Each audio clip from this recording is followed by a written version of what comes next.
বিশ্বপিতা তুমি হে প্রভু, আমাদের প্রার্থনা এই শুধু। নমস্কার বন্ধুরা, রূপাস সিম্পল অ্যান্ড ডেইলি লাইফে আপনাদের সবাইকে অনেক অনেক স্বাগত।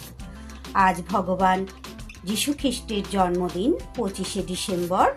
তাকে সশ্রদ্ধ প্রণাম জানিয়ে আজকে রেসিপি আমি শুরু করছি। আজকের দিনে আমরা প্রত্যেকেই কিন্তু তার জন্মদিন উপলক্ষে কেক কিনে খেয়ে থাকি। অনেক রকমের কেকই আমরা কিনে খেয়ে থাকি। আজ আমি বাড়িতে একটা ছানার কেকের রেসিপি নিয়ে আপনাদের সামনে চলে এসেছি। এই রেসিপিটি যেহেতু ছানার, আপনারা গোপালের ভোগেও দিতে পারবেন, আর খুব সহজ পদ্ধতিতে একদম নরম তুলতুলে একটা ছানার কেক তৈরি করে নিয়েছি। তাহলে সঙ্গে থেকে দেখে নিন। আশা করছি প্রত্যেকের ভালো লাগবে। ভালো লাগলে অবশ্যই একটা লাইক, কমেন্ট, শেয়ার করে দেবেন বন্ধুরা। আর যারা নতুন এসেছেন আমার চ্যানেলটা সাবস্ক্রাইব করে আমার পাশে থাকুন। অতি সহজ পদ্ধতিতে আপনাদের সাথে এই ছানার কেকের রেসিপি শেয়ার করছি। কেকের জন্য বন্ধুরা এখানে আমি 300 গ্রাম ছানা নিয়ে নিয়েছি।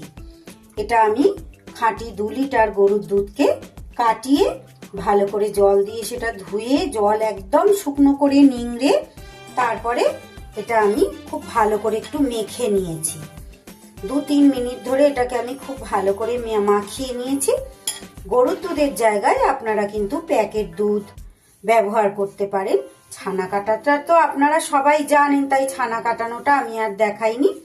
ভিনেগার দিয়ে, লেবু দিয়ে বা ছানা কাটা পাউডার দিয়ে যে কোনো উপায়েই আপনারা ছানাটা কাটিয়ে নিতে পারেন। আমি 2 লিটার দুধে 300 গ্রামের মতো ছানা আমি এখানে পেয়েছি।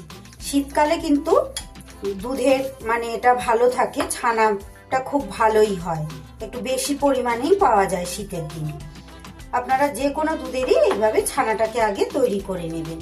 আমি 2 লিটার দুধে করেছি, আপনারা চাইলে আরো কম দুধেরও করতে পারেন। এইবার বেশ কিছু উপকরণ আমি ছানার মধ্যে দিয়ে দেব। দিয়ে দিচ্ছি আমি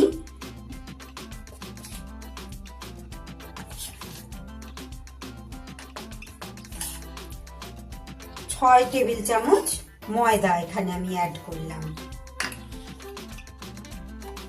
ওই চামচেরই 6 চামচ দিয়ে দেব সুজি।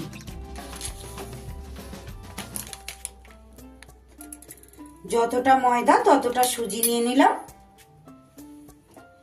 এবার দিয়ে দেব আমি 100 গ্রামের মতো চিনি।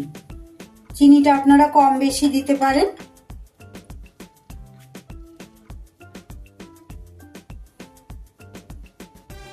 এইবার ওই বাটিতেই দিয়ে দিচ্ছি আমি কিছুটা দুধ। আমি এটা 1 কাপ মতো দুধ নিয়েছিলাম, সামান্য একটু রেখে দিয়েছি, যদি প্রয়োজন হয় আর একটু দেব। খুব ভালো করে এবার সবকিছু মিশিয়ে নিতে হবে।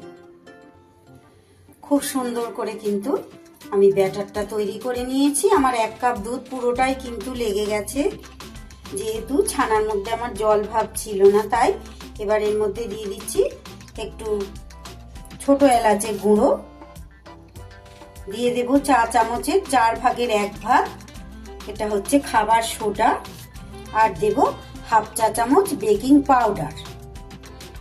এগুলো দিয়ে আবারও খুব ভালো করে আমি মিশিয়ে নেব সবকিছুর সাথে। ব্যাটারটা দেখতেই পাচ্ছেন ঘনত্বটা ঠিক এইভাবে হবে, খুব পাতলাও না আবার খুব টাইটও না, এইভাবে তৈরি করে নিতে হবে। একদম খুব সহজ পদ্ধতিতে আপনাদের সাথে শেয়ার করছি বন্ধুরা। ভীষণ সুন্দর আর খুবই লোভনীয় হবে। কেক তো আমরা সারা বছরই খাই, কিন্তু বড়দিন এলে যেন একটু কেক খাওয়ার জন্য আরোই অন্যরকম আমাদের মনটা হয়ে ওঠে। আর যদি বাড়িতে বানানো এমন সুন্দর কেক হয় তাহলে তো আর কথাই নেই।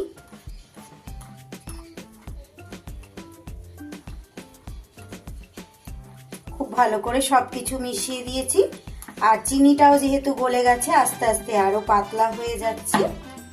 ব্যাটারটা আর একটু বড় জায়গা নিলে আমার ভালো হতো, বুঝতে পারিনি যে পরিমাণটা এতটা বেড়ে যাবে। এবার আমি একটা স্টিলের বাটি নিয়ে নিয়েছি। বাটিটার মধ্যে একটু সাদা তেল নিয়ে নিয়েছি।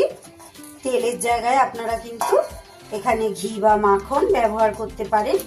আর বাটার পেপার আমার কাছে ছিল না বন্ধুরা, আমি এমনি প্লেনই একটা সাদা কাগজ এখানে গোল করে কেটে নিয়েছি, বাটির নিচে দিয়ে দেব। খুব ভালো করে তেল ব্রাশ করে নিচ্ছি। এবার সমস্ত ব্যাটারটা আমি এই বাটির মধ্যে দিয়ে দেব।